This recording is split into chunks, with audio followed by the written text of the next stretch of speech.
Hey guys, welcome to another great episode of the Anime Breakdown Show. I'm your host with the most, your boy, VX Kingpin, XV, coming at you guys with another great show.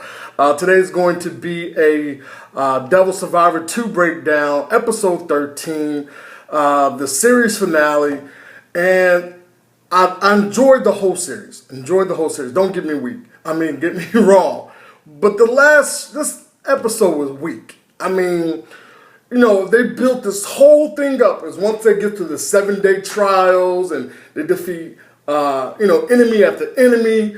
The big finale finish was supposed to be, Yamato and Hibiki going at it with their cell phones, with their summons or whatever. And, it's going to determine the fate of the world. Will he be able to win over Yamato, beat him down, and, outsmart him, whatever the case may be, outsummon him. And it kind of was like that, but it was really weak. It was a whole lot of talking in the beginning, okay?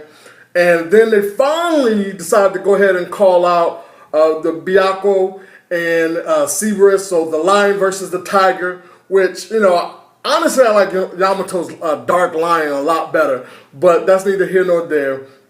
They kind of go out just a little bit. That kind of gets wiped out. Then it's more emotional talking. Hibiki kind of throws in his face that, you got my dead face, in your phone, and only people who consider somebody a friend can see somebody who's about to die. So he kind of considered Hibiki a friend. Not so much an equal, but somebody he might have had emotions for. In the previous episode, the major battle between Alcor and Yamato, to me, was a lot better than this fight. And, and 12 was a lot better than this 13 series finale. It was a lot more talking. Then you finally get to see Yamato. Here he is going to summon his most powerful summons. He's like, you guys are not using the applications to their full power. So he summons Satan. That's what it pretty much was. And then it's like, okay, what the fuck is Hibiki gonna do? And then somehow or another, he got all the different, all the different summons from everyone else's phones and apps or whatever the case may be, transferred to his phone. So he was able to use the spirit of his friends, and he summoned all those different creatures at one time.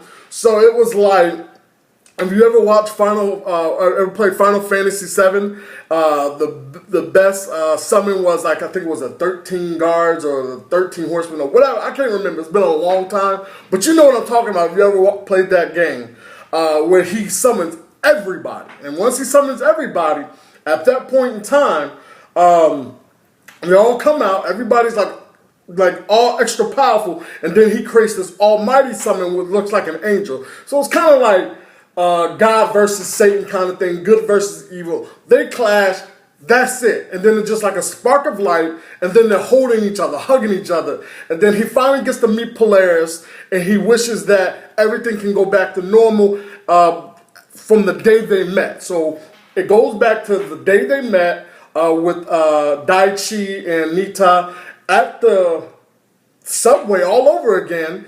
And then he realizes, like, wait a minute. Like, oh shit, I won. So he races off to find Yamato. They see Yamato in a car, and he kind of just smiles, makes a little gesture. Now, I don't know if Yamato was aware as much as your boy Hibiki was, but it seemed like it. Did that leave it open for another season? I don't feel so. To me, it seemed like it ended. To go back would just be them making something up. They didn't leave it open for a season 2 at this point in time.